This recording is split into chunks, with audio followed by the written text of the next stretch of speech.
a midnight text message to a car dealership might actually be worth more than the shiny $50,000 SUV sitting out on their lot. It sounds crazy, but yeah, it really is. Welcome to Auto News Talk. If you've ever bought a car, sold a car, or even just driven past one of those massive dealerships and wondered how the underlying business actually operates, you are in the exact right place. Yeah, absolutely. Because we're looking at a retail market that's undergoing this completely invisible rewiring. It's no longer just about what vehicles are parked out front on the pavement. Right. It's so much deeper than that now. Intense economic pressures are forcing dealerships to transform their entire operational structure.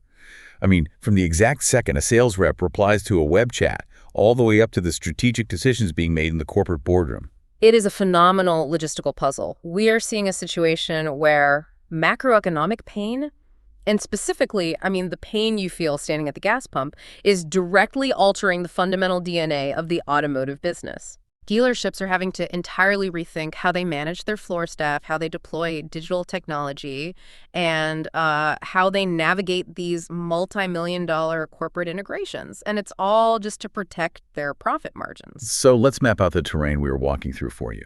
We're looking at a chain reaction. It starts in your wallet when you're filling up your tank, which fundamentally alters what cars dealerships even want to buy at wholesale. Right. And that forces them to squeeze every ounce of premium value from the inventory they actually do secure, which in turn makes their automated digital chatbots the most important entity on the payroll. Yeah, leading all the way up to mega dealers hiring corporate fixers to just run the entire machine. Okay, let's unpack this chain reaction, starting with the sheer cost of keeping a piece of metal moving on the road. Which truly is the engine driving all of this downstream change. The cost of fuel forces a major financial reckoning for the consumer. I always picture the market as this massive seesaw. As fuel costs shoot up on one side, buyer preferences immediately slide down the other end toward older, cheaper vehicles just to keep their monthly cash flow manageable. Exactly. Or buyers jump entirely off that side and over to electric vehicles to escape the gas pump altogether. Right. And that seesaw dynamic is perfectly illustrated by the numbers. Data from Cox Automotive reveals a really fascinating shift in wholesale demand. They point out that gas prices spiked 47%. 47%. Yeah, reaching $4.56 a gallon. And that level of increase is not just an annoyance, Yeah. It actively absorbs buyers' discretionary income. Well, sure, because if a family is suddenly spending, say, an extra $100 a month just to commute to work, right, that is $100 completely erased from what they can afford for a monthly car payment. It completely changes their purchasing power before they even step foot on a lot. That is exactly the mechanism at play. And because of that, the underlying insight from the Cox analysis is that total cost of ownership is now the ultimate deciding factor for buyers. It's not just the sticker price anymore. No, not at all. It's about insurance, maintenance, and crucially, fuel. Interestingly, Cox projects only a modest 2% rise in wholesale values for the entire market cycle, which implies some underlying stabilization. But retail prices usually trail these wholesale shifts with a lag, right? Meaning you, the consumer, might not see that relief immediately. Exactly. The dealership bought the car at the higher price, so they're locked into selling it at a margin that makes sense for that initial investment. But here is the wild card in all of this data. What happens to these fuel-driven behavioral shifts if gas prices suddenly drop and stabilize? If fuel becomes cheap again, do buyers instantly abandon EVs and economy cars and rush right back to massive gas-guzzling SUVs? Because consumer behavior is notoriously short-sighted. It is, and that is a critical blind spot. And it perfectly sets up what is happening right now at the wholesale auctions. A wholesale used car market update provides granular detail on this exact shift away from gas guzzlers. Okay. The most surprising takeaway here is that wholesale prices are actually easing against typical seasonal patterns. Right, because normally, as the weather warms up, people get their tax refunds, they want to go on road trips. The prices naturally rise. Right. But that is not happening. It's not. The Manheim Used Vehicle Value Index actually fell 1.6% to 211.9. And underneath that headline number, there's a massive divergence. SUVs lagged the broader market significantly. Yeah, EVs. Meanwhile, the EV index shot up 7.2%, while non-EVs dropped 2.2%. Yep. So buyer interest in EVs is genuinely improving in the wholesale lanes. Wow. So if you were a dealership general manager, You are navigating an absolute minefield with your inventory mix. Oh, absolutely. The traditional mainstays, those massive family SUVs that used to be guaranteed profit centers, are actively underperforming. And the stakes are incredibly high because of how dealerships actually buy these cars. They use floor plan financing. Right, which is essentially taking out a short-term loan for every single car sitting on the asphalt. The holding costs are brutal. Every single day, a heavy gas-powered SUV sits unsold. The interest payments on that floor plan loan eat directly into the dealership's profit margin. Exactly. A slow-selling vehicle is a serious financial liability. Which means they cannot afford to hold the wrong metal. But I do have to point out the looming cliff for electric vehicles here. Right, the lease expirations. Yeah, we know a massive wave of EVs were leased a few years ago, and those leases are expiring. What this wholesale update doesn't address is what happens to those strong EV valuations when that anticipated wave of off-lease EVs hits the market and floats the supply. Yeah, high supply usually triggers a price drop. It's a massive variable. And with wholesale prices shifting so unpredictably and buyers feeling so cash-strapped, dealers are in a really tough spot. To survive, they have to maximize the profit on every single vehicle they actually do have sitting on the lot. And how do they do that? Well, the way they achieve that in a tight market is by proving a car's pedigree. Proving a vehicle's pedigree? Really?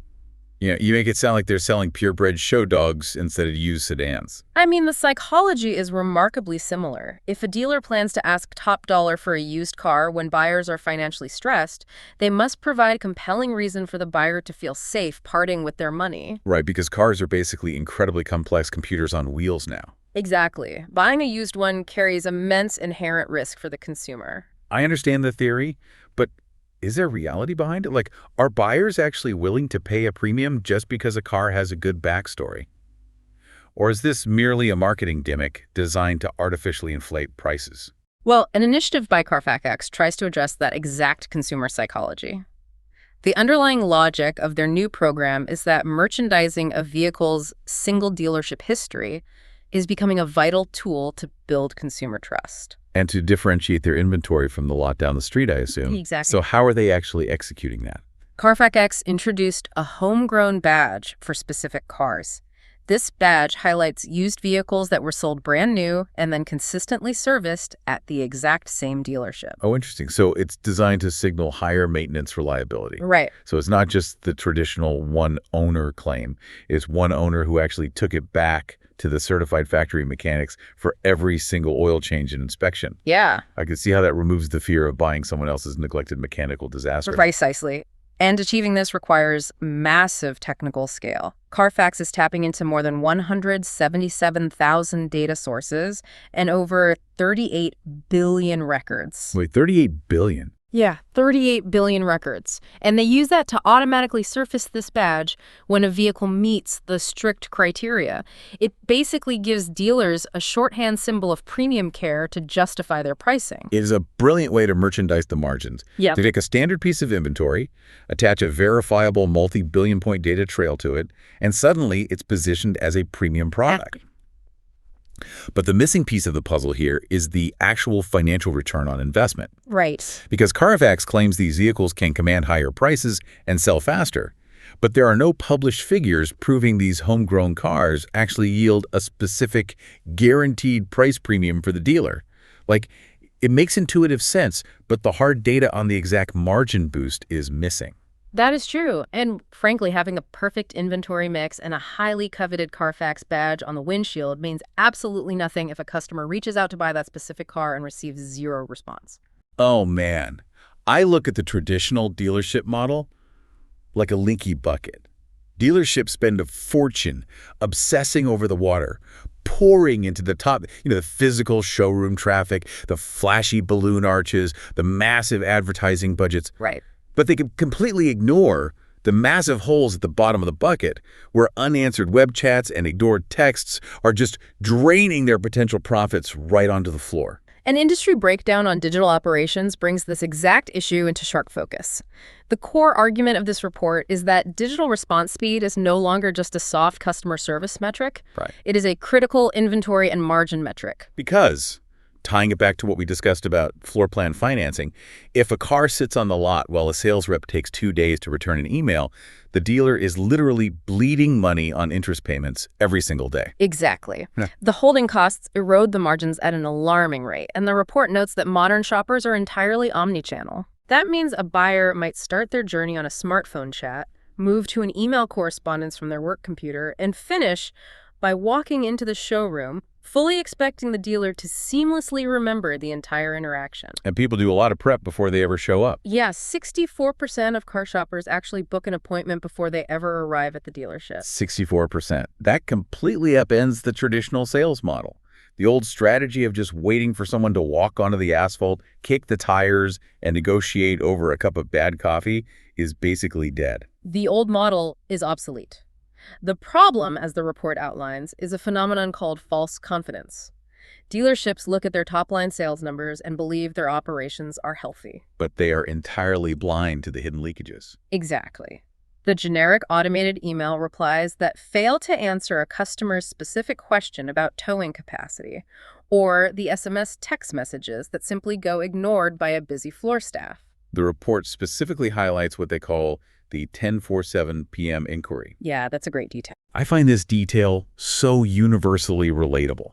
You have someone sitting in bed, scrolling on their phone, stressing about their unreliable commute, and they shoot off a highly specific question about a vehicle's mileage at 11 o'clock at night. Right. And historically, that message sat in a digital void until 9 o'clock the next morning.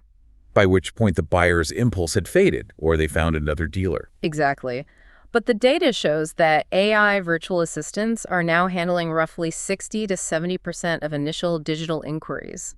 They utilize natural language processing to understand the intent of that midnight question, access the inventory database, and provide a real answer instantly.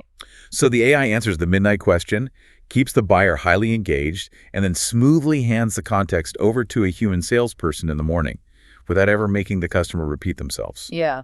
Convenience is literally functioning as a currency.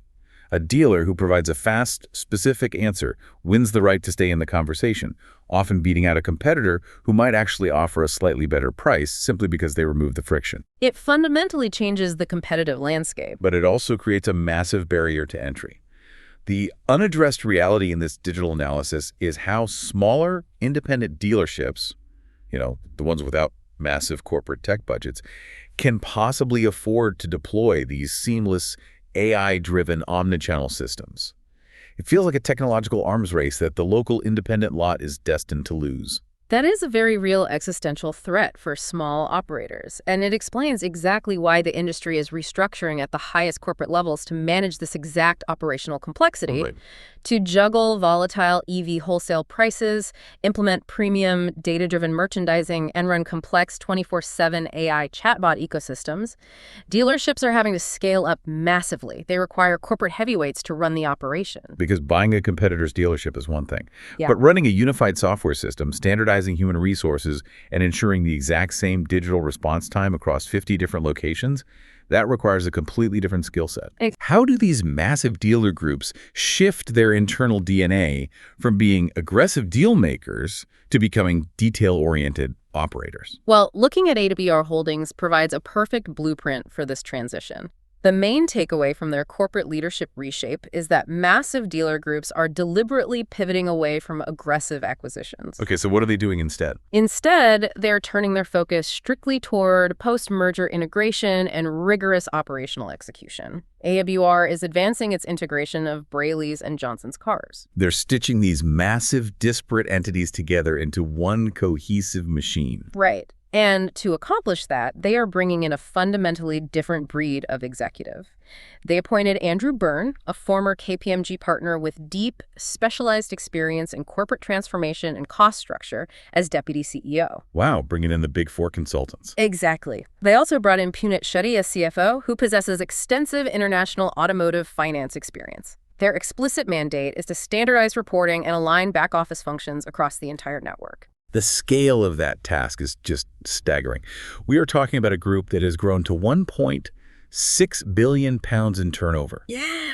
spread across 79 locations and representing 21 different automotive brands. You absolutely cannot run a 1.6 billion pound operation on sticky notes and a handshake. You certainly cannot. The broader implication here is that sheer scale alone is no longer a competitive advantage. Okay. You can buy all the physical lots you want, but the future of the mega dealer lies in extreme operational efficiency. It requires standardizing the customer experience. Ensuring that a buyer receives the same premium service and rapid AI-driven digital response, whether they visit a location in one city or another, across all physical and digital storefronts. It's about taking the inherent chaos of retail sales and engineering it into a predictable, highly efficient logistical machine. Precisely.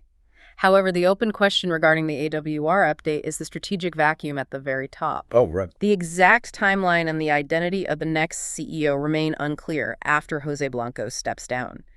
He led the massive integration effort, and his departure introduces a degree of risk during such a complex structural transition. So looking at this entire chain reaction, from the fuel pumps to the corporate boardroom, a few distinct patterns are jumping out to me. The first overarching theme is clearly the affordability squeeze. Yeah, absolutely. We see this mechanic playing out in both the Manheim wholesale data and the Cox automotive analysis. High fuel costs are dictating the entire market flow, pushing buyers away from traditional heavy SUVs and forcing them toward older, cheaper cars, or pushing them to adopt EVs just to manage their total cost of ownership. The seesaw dynamic you mentioned earlier is the defining economic force. Right. And then the second major theme is the race for digital efficiency. We see this highlighted by the industry breakdown on digital response gaps, proving how critical that 10/47 p.m. AI response is to stopping the leaky bucket and protecting profit margins. Right. And we see it mirrored at the corporate level with AWR Holdings, where their entire leadership restructure is hyper-focused on back-office integration to handle this new technological complexity. And the third theme tying this together is trust as a currency. When household budgets are tight, buyers demand absolute reassurance before taking on debt. Yeah. This is evidenced by the Carfax Homegrown badge, which essentially commoditizes a vehicle's maintenance history to command a premium. It's also reflected in AWR Holdings' stated prioritization of customer service and unified culture to drive after-sales retention. Trust is the ultimate shield for a dealership's margins. But there is the massive contradiction here. It feels like a clash between buyer reality and dealer merchandising. Yeah. The Cox data clearly proves that buyers are feeling financially squeezed. They are desperate for cheaper vehicles just to survive the inflation at the gas pump. Right. Yet, on the dealer side, we see them leaning heavily into tools like the Carfax Homegrown badge to push premium single-owner inventory at absolute top dollar. The market desperately needs affordability, but the retail sector is engineered to maximize profit per unit through premium presentation. It is a very delicate balancing act, and we also see a fascinating clash between automation and the human touch. The digital operations source advocates heavily for conversational AI, noting it handles up to 70% of initial inquiries to maintain speed and context. Yeah. But simultaneously, AWR Holdings and Carfax both heavily emphasize the irreplaceable value of human-driven customer service, local culture, and long-term single dealership relationships. They are attempting to automate the initial handshake without losing the necessary warmth of human interaction. So what is the ultimate practical takeaway for you, the listener, from all of this invisible rewiring? Dealerships can no longer survive merely by securing a good location on a busy road and painting decent prices on the windshield. No, those days are gone. The absolute winners in this new era are operating like high-tech, global logistics companies behind the scenes. They're utilizing 38 billion data points to price their cars, deploying sophisticated AI chatbots at midnight, and engineering standardized operations across dozens of locations. Right. But to the consumer walking through the glass doors, they must flawlessly maintain the comforting illusion of being your friendly, trustworthy neighborhood mechanic. It is an incredibly complex illusion to maintain, and it requires ruthless, standardized operational discipline to execute successfully. Thank you for joining us on Auto News Talk. Yeah. The dealership of tomorrow is not just a parking lot with a showroom. It's a 24/7 data-driven machine where the speed of a digital reply matters just as much as the sticker price on the windshield. The competitive landscape has been completely redefined. Next time you reach out to a dealer, whether it's an email, a text message, or a chat box, pay close attention to exactly how fast they respond to you. It might just reveal exactly how efficiently their entire billion-dollar business is running behind the curtain.